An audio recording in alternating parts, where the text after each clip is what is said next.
much, Brother Hajj Hadi. May Allah bless you, inshallah. Let's have salawat for the health and the well-being of Imam Mahdi. Ajjal Allah farajahu sharif. Allahumma salli ala Muhammad wa ala Muhammad wa ajjal farajahu. Bismillah ar-Rahman ar-Rahim. Alhamdulillahi Rabbil Alameen. Wa sallallahu ala Sayyidina Muhammadin wa alihi al-Tahirin. Wa la'natullahi ala a'da'ihim ajma'in. Allahumma kun li waliyika al-Hujjat ibn al-Hasan. صلواتك عليه وعلى آبائه في هذه الساعة وفي كل ساعة وليا وحافظا وقائدا وناصرا ودليلا وعينا حتى تسكنه أرضك طوعا وتمتعه فيها طويلا برحمتك يا أرحم الراحمين اللهم صل على محمد وعلى محمد وعجل فرجهم. Let's have a salawat for the hastening of the reappearance of Imam al-Mahdi Ajjallahu farajahu al-Sharif. Allahumma salli ala Muhammad wa ala Muhammad wa ajjal farajahu. قال الله الحكيم في كتابه وقال ربكم ادعوني أستجب لكم. Last night we talked about this ayah where Allah Ta'ala says, and your Lord says, call upon me, I will answer you. We talked about the ethics of dua. We say that Allah Ta'ala has guaranteed that our du'as are answered, but we actually see that we ask Allah Ta'ala a lot of times, but we don't see any result. Allah doesn't answer us. What's the problem? The problem, as we stated, is that we do not perform the ethics of dua. What are the ethics of dua? We mentioned one of them last night, which is not having ma'rifah, recognition of Allah Ta'ala. The one who prays to his Lord and asks him something, he has to know who he is talking to. So that's the first one. The second one that inshallah we're going to talk about tonight, the second ethic of dua, is good deeds. Allah Ta'ala says in the Quran, وَيَسْتَجِيبُ الَّذِينَ آمَنُوا وَعَمِلُوا الصَّالِحَاتِ وَيَزِيدُهُم مِّن فَضْلِهِ. And he answers those who believe and do good deeds. Subhanallah. Allah in one ayah says what? وَدْعُونِي أَسْتَجِبْ لَكُمْ. Call upon me, I will answer you.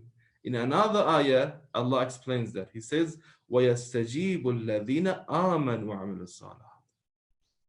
Allah answers the ones who do good deeds and have faith and gives them more out of His grace. Last night, we talked about the first condition for the du'as to be accepted and answered by Allah, which is having faith or having the ma'rifah that is mentioned in this ayah. الَّذِينَ آمَنُوا, those who have faith and have ma'rifah of Allah. The second one is the one that we're going to talk about tonight, وَعَمِلُوا الصَّالِحَاتِ. Those who have righteous deeds, those who have good deeds, is the one that we're going to talk about, which is one of the conditions of our du'as to be accepted. You see, Prophet sallallahu alaihi wasallam says, Ya Aba Dhar, yakfi min ad-du'a ma'al birri ma yakfi at-ta'am min al-milh. Before I continue, just want to say this, that when I say good deeds, I don't mean only like praying and fasting. Okay. This is what I'm going to talk about today. That when we say that you need to have good deeds along with your dua, I don't mean that you need to be praying or fasting, while you pray, while you're asking Allah to do something for you. Okay. So I'm going to explain what I actually mean by good deeds. And you can see that in this hadith of the Holy Prophet to Abu Dhar. Prophet said, the sufficient amount of dua that is done along with good deeds is the amount of salt in food. How much salt do you put in the food? Of course, it's a little amount of food, salt, right?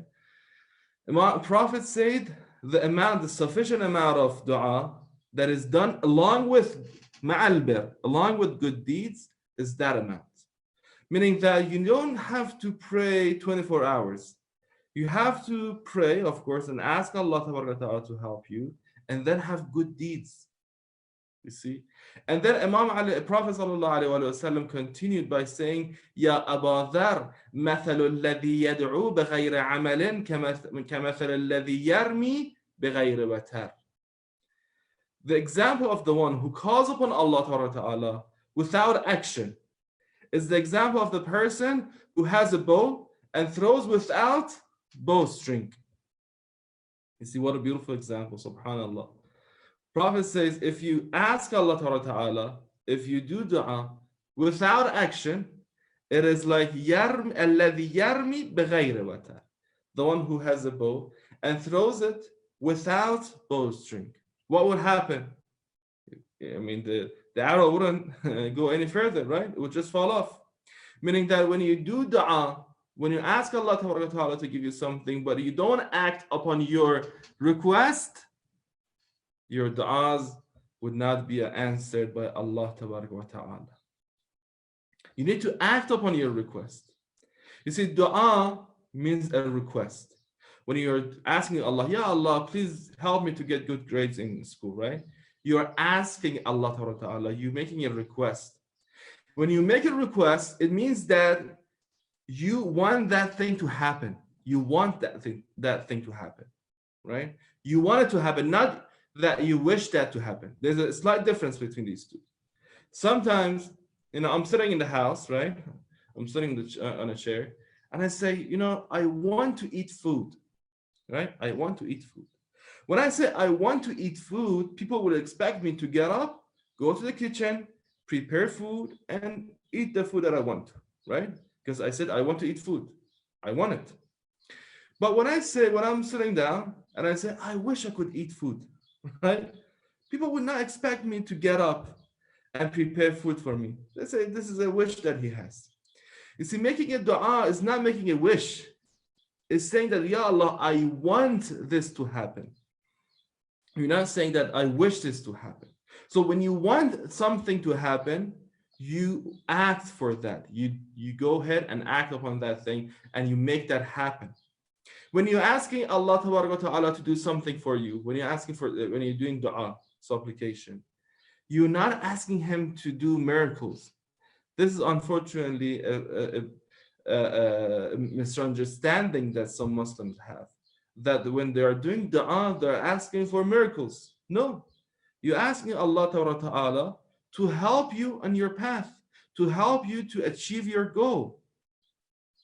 For example, in the month of Ramadan, we have this beautiful dua that Allahumma adkhil ala ahli al-qubur as-surur. Allahumma aghni kulla faqir, for example. Allahumma ashbi' kulla ja'i. Allahumma aksu kulla uryan. Ya Allah, please enrich anyone who is poor. Ya Allah, please give clothing, cover anyone who is without clothes, right?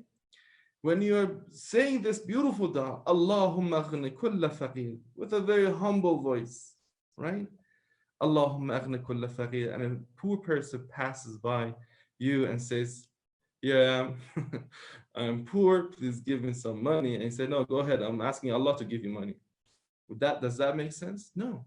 When you say Allahumma aghni kulla faqir, means that, Ya Allah, I want to enrich the poor people, and I will go ahead and act upon what I am asking you.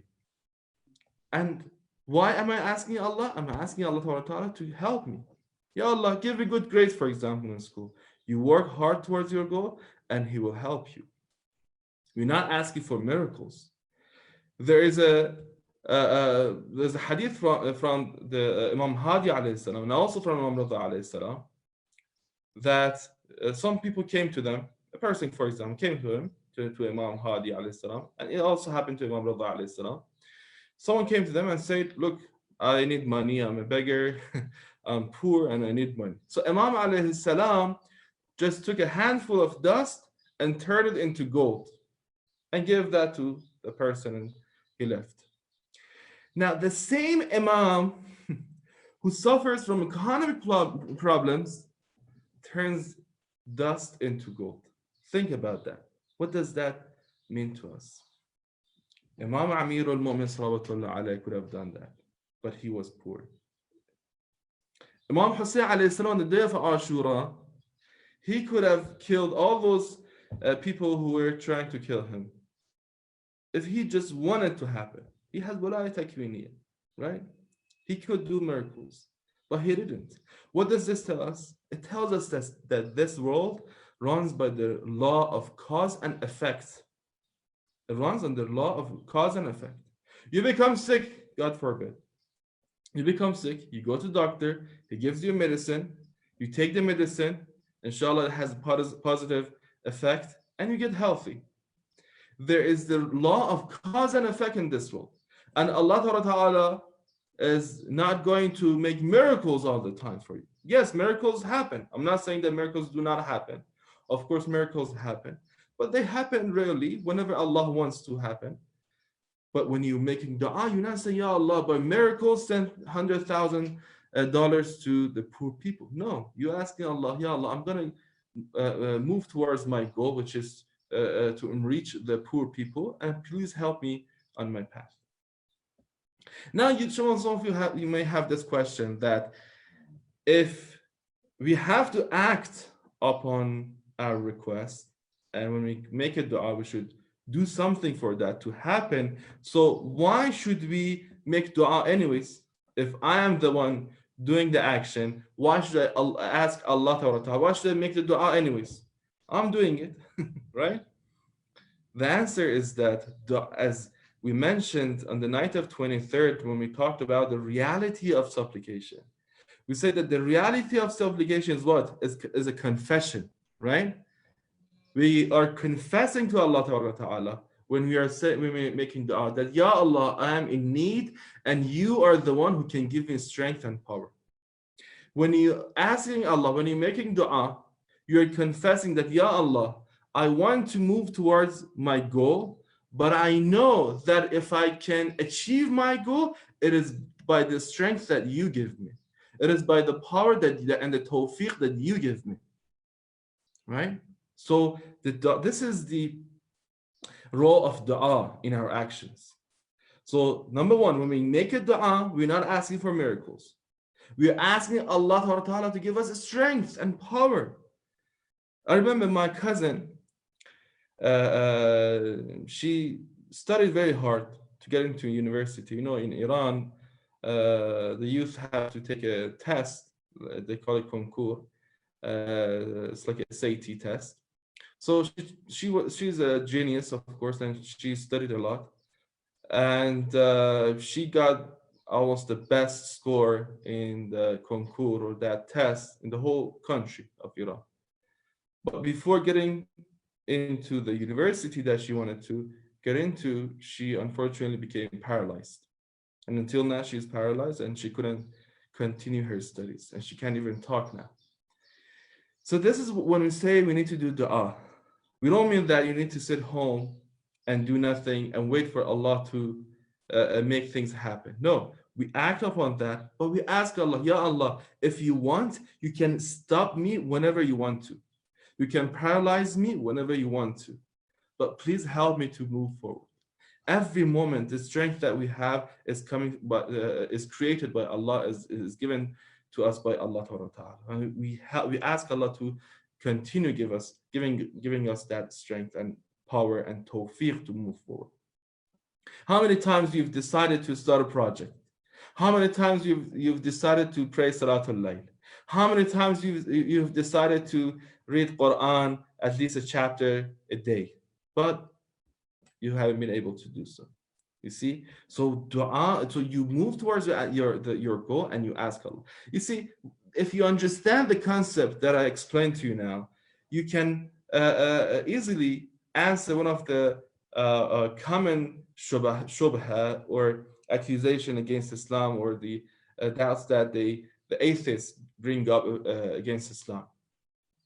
I remember about 2 years ago, I was going to give lecture for Muharram in Southampton, UK, England. So I was in London, Heathrow Airport. So I got to the immigration officer. The immigration officer asked me, "Why are you here?" I told him, "Look, I'm here to give lecture for Muharram," and explained to him what's Muharram and everything. Once he learned that I'm like a religious scholar and I want to give lecture in London, in UK, he tried his best to deny my interest. And I figured out that he's an atheist and he doesn't want me to go to London. And as I said, he tried his best, but alhamdulillah, at the end he wasn't able to find any excuse to deny my interest, and I entered UK. But he tried to argue with me. And one of the arguments that he brought up to me, he said, look, I have a question. Aren't we all children of God? And of course, this is something that we don't believe in. We believe that we are servants of God, not children of God. But anyways,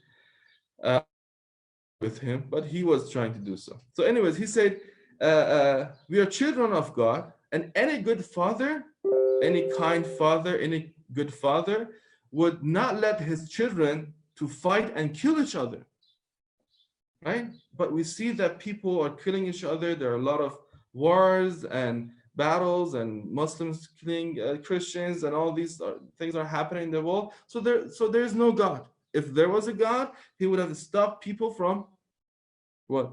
From killing each other. This is a common shubha that atheists bring up. What he is missing and what he doesn't understand is that, look, and before I say this answer, brothers and sisters, a lot of people who become atheists, they become atheists because of Christianity. Because Christianity doesn't make any sense. Christianity is not rational. And when they look at religion in a rational way, they see no rationality, they see no reasoning, so they leave the religion, they become atheists. So a lot of atheists have been Christian before, and they become atheists because of Christianity. Anyways, what he is missing is that this world runs on the law of cause and effect, as I explained. And God does not want to fix our problems by magic. And if he wanted to do so, he wouldn't have made us different from the first place. He created us different. And we are supposed to have afflictions and face problems in our life. And that's the test for us. And these problems are not going to be fixed, by miracles. So remember that when we are asking Allah Ta'ala to solve our problems, we are not asking for miracles. Of course, miracles can happen, but not all the time. We are asking him to help us move towards our goal, and with the tawfiq that he gives us. There's a beautiful hadith from Amir al-Mu'minin salawatullah wa salamu alayhi, that the person got up and said, Ya Ali, Allah says, Udu'uni astajib lakum. Call upon me, I'll answer you. فَمَا بَالُنَا نَدْعُو فَلَا يُجَابُ. What's the problem? That we call upon him, he doesn't answer. Imam Amir al-Mu'min said in this hadith that إِنَّ قُلُوبَكُمْ خَانَتْ بِثَمَانِ خِصَالٍ. Your hearts betrayed 8 qualities. I don't have a lot of time, I'll go fast on these inshallah. Imam said, number 1, أَوَّلُهَا أَنَّكُمْ عَرَفْتُمُ اللَّهَ فَلَمْ تُؤَدُّوا حَقَّهُ. Number 1, you recognize that there is a God. You believe that there is a God. However, you did not fulfill your duties, and you did not pay the right of God to follow him. You did not follow Allah. وَالثَّانِيَةِ أَنَّكُمْ آمَنْتُمْ بِرَسُولِهِ ثُمَّ خَالَفْتُمْ. You recognize that there's a prophet, and you believed in the prophet, but you disobeyed him. فَأَيْنَ ثَمَرَةُ إِيمَانِكُمْ. So what's the benefit of your faith? Imam said, number 3, وَالثَّالِثَةُ أَنَّكُمْ قَرَأْتُمْ كِتَابَهُ الْمُنزَلِ فَلَمْ تَعْمَلُوا You recite the Quran, the book of Allah Ta'ala, however, you do not act upon that. You do not follow its orders. You just recite the Quran to get it finished and done, but you do not act upon the Quran. وَالرَّابِعَ أَنَّكُمْ قُلْتُمْ إِنَّكُمْ تَخَافُونَ مِنَ النَّارِ. You say that you fear hellfire, however, you are getting close to it. You are getting close to the hellfire every moment by the sins that you commit. فَأَيْنَ خَوْفُكُمْ. So where is your fear?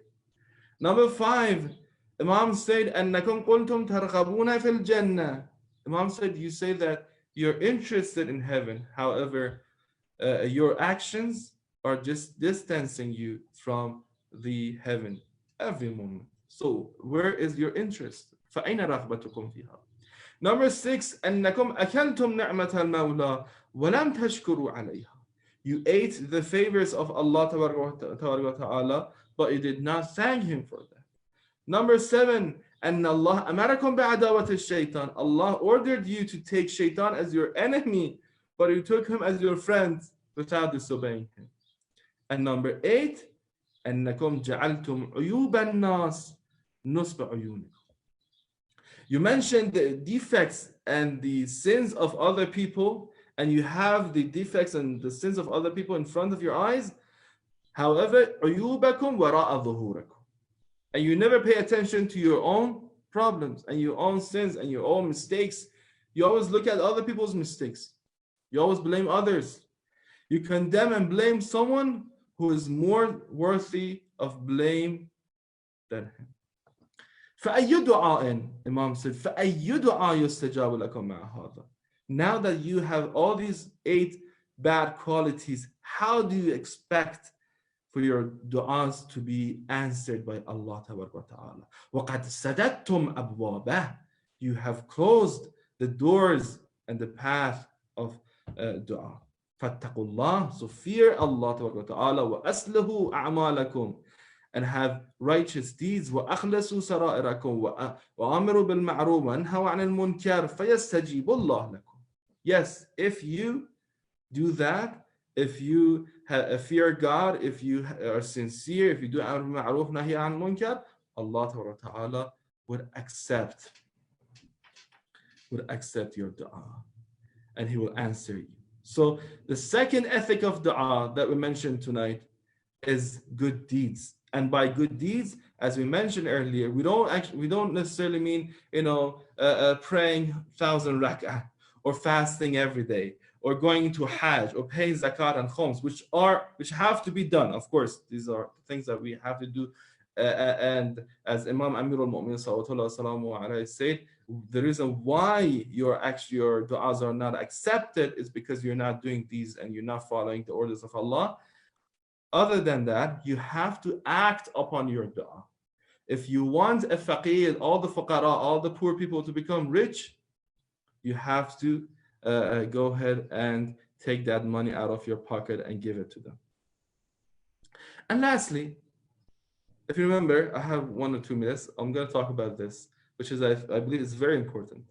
If you remember, I asked a question earlier that if we have to act upon our du'as, so what should we ask Allah Ta'ala? We are doing the job. We answered that. The answer that we gave was that the dua is a confession. We are confessing that Allah is giving us this strength and the power, and we are doing whatever we are doing by the wealth, by the strength that Allah has given to us. That's number 1. That's one answer. The second answer I want to give, which is very beautiful, and is something that I learned from the hadith of Ahlul Bayt alayhimus salam, is that when you ask Allah, when you make dua, it doesn't matter whether you reach your goal or not. Allah will give you the thawab.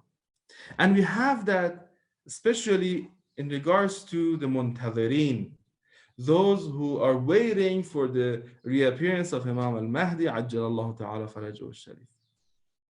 We have many narrations. I have gathered them, maybe it's like more than 20 hadiths. They all say that those who are muntadhir, those who are waiting for the reappearance of Imam al-Mahdi ajjalallahu farajahu al-sharif, meaning that they're asking Allah, Ya Allah, please hasten the appearance of Imam. Ya Allah, please hasten the appearance of Imam. Those who are muntadhir, if they die before the reappearance of Imam al-Mahdi ajjalallahu farajahu al-sharif, the reward that Allah gives it to them, the reward that Allah gives them is what? Is the thawab, the reward of a person who has become shaheed in the tent of Rasulullah, in front of Rasulullah, defending Prophet Muhammad sallallahu alaihi wasallam. Subhanallah. So the thawab, the reward of muntadhir, of someone who's waiting for Imam al-Mahdi, is what? Is the thawab of the one who gets martyred and shaheed in the tent of Prophet Muhammad sallallahu alaihi wasallam. Why Allah gives this reward to him? Because he was tawda, as we have in the hadith, was tawjaba thawaba man nawah min salih amalih. Allah gives him the thawab that he had intended. You see how beautiful it is. So when you make the dua and you act upon your dua, it doesn't matter whether you reach your goal or not. If you hadn't done the dua, you see, if you had not done your dua and you had acted upon your goal to reach your goal, if you had not reached your goal, you know, you wouldn't get probably the reward. But if you had done the dua, if you had asked Allah Ta'ala to move you forward, to help you to move forward towards your good goal, and you don't reach that goal, Allah Ta'ala will give you the thawab of what you had intended. So this is another benefit of making dua, even though you have to act upon that, inshallah. Alhamdulillah, may Allah give us the tawfiq of being one of the muntadhireen, of those who are waiting for the appearance of Imam al-Mahdi, Ajjallahu Farajahu al-Sharif, because this way is ihda al-husnayn. Whether we die before the reappearance, we get the thawab, the reward of those who are martyred along with the Holy Prophet ﷺ in the tent of Prophet Muhammad.